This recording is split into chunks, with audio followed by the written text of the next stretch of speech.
दुनिया भर से इस वक्त बड़ी खबरें सामने आ रही है।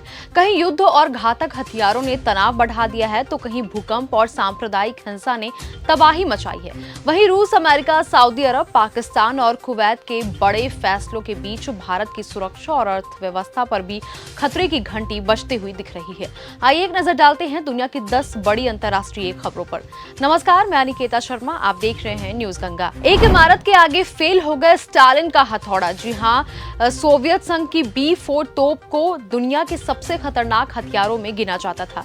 इसकी ताकत इतनी ज्यादा थी कि जर्मन सैनिक इसे स्टालिन का हथौड़ा कहते थे। दावा था कि इसका एक गोला पूरी इमारत गिरा सकता है। हालांकि युद्ध के दौरान एक मजबूत इमारत के सामने यह तोप भी बेअसर साबित हुई। आज के युद्धों के बीच इस ऐतिहासिक हथियार की कहानी फिर चर्चा में है। टेलीग्राम फाउंडर पावेल डुरोव पर रूस का बड़ा एक्शन। जी हाँ, रूस ने टेलीग्राम के संस्थापक पावेल डुरोव को इंटरनेशनल वांटेड लिस्ट में शामिल कर दिया है। रूस की सुरक्षा एजेंसी FSB ने उन पर आतंकवादी गतिविधियों में मदद करने का गंभीर आरोप लगाया है। एजेंसी का कहना है कि टेलीग्राम ने रूस के खिलाफ इस्तेमाल हो रहे कई चैनल, चैट और बॉट की नहीं हटाए। इस कार्रवाई के बाद अभिव्यक्ति की आजादी और ऑनलाइन सुरक्षा को लेकर भी नई बहस शुरू हो गई है। नेपाल में सांप्रदायिक हिंसा, पुलिस फायरिंग में एक की मौत। जी हाँ, भारत की सीमा से लगे नेपाल के सुनसरी जिले में सांप्रदायिक हिंसा के बाद हालात तनावपूर्ण बने हुए हैं। प्रशासन ने कई इलाकों में कर्फ्यू अनिश्चित समय के लिए बढ़ा दिया है।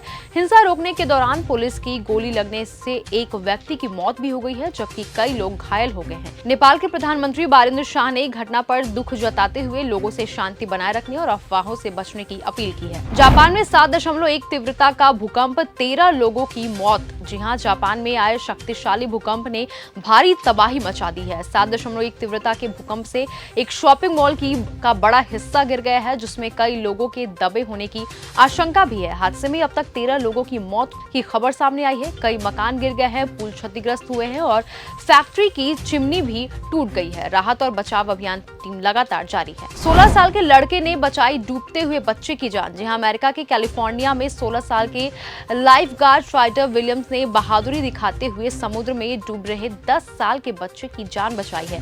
तेज लहरों के बीच समुद्र के अंदर खींच रही थी, तभी राइडर ने अपनी जान की परवाह किए बिना पानी में छलांग लगा दिया। उसकी बहादुरी से अमेरिकी राष्ट्रपति डोनाल्ड ट्रंप भी प्रभावित हुए हैं। ट्रंप ने किशोर को व्हाइट हाउस बुलाकर सम्मानित करने की बात भी कही है। ब्लैक सी में फंसे 13 भारतीय नाविक सरकार से मदद की गुहार। जी हाँ, रूस और यूक्रेन के बीच जारी युद्ध में 13 भारतीय नाविकों की जान खतरे में बताई जा रही है। ये सभी यूक्रेन के बंदरगाह पर खड़े एक मालवाहक जहाज में मौजूद हैं। भारतीय फॉरवर्ड सीमन्स यूनियन का दावा है कि बंदरगाह के आसपास लगातार ड्रोन और मिसाइल के हमले हो रहे हैं। यूनियन ने भारत सरकार से तुरंत हस्तक्षेप कर सभी भारतीय नागरिकों को सुरक्षित बाहर निकालने की अपील की है। रूस से तेल खरीदने पर भारत पर लग सकता है 100% टैरिफ। जी हाँ, अमेरिकी सीनेट ने रूस की तेल और गैस से होने वाली कमाई पर रोक लगाने वाले एक महत्वपूर्ण बिल को आगे बढ़ा दिया है। बिल पास होने पर राष्ट्रपति डोनाल्ड ट्रंप को रूस से तेल खरीदने वाले देशों पर 100% तक टैरिफ लगाने का अधिकार मिल सकता है।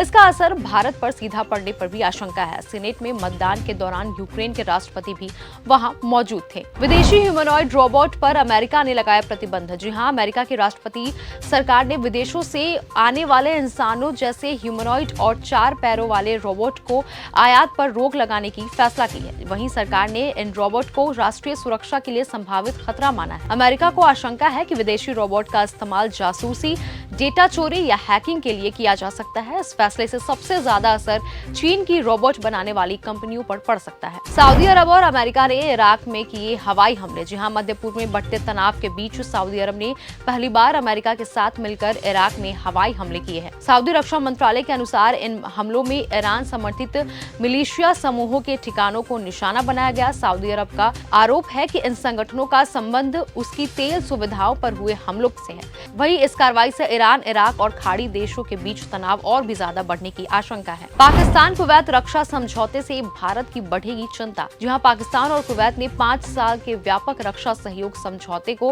कानूनी मंजूरी दे दी है। समझौते पर जून 2023 में हस्ताक्षर भी हुए थे, लेकिन अब अमीरी आदेश के जरिए इसे लागू किया जाएगा। इसके तहत सैन्य प्रशिक्षण, अधिकारियों के आदान प्रदान, संयुक्त अभ्यास और सुरक्षा सहयोग बढ़ाया जा सकता है।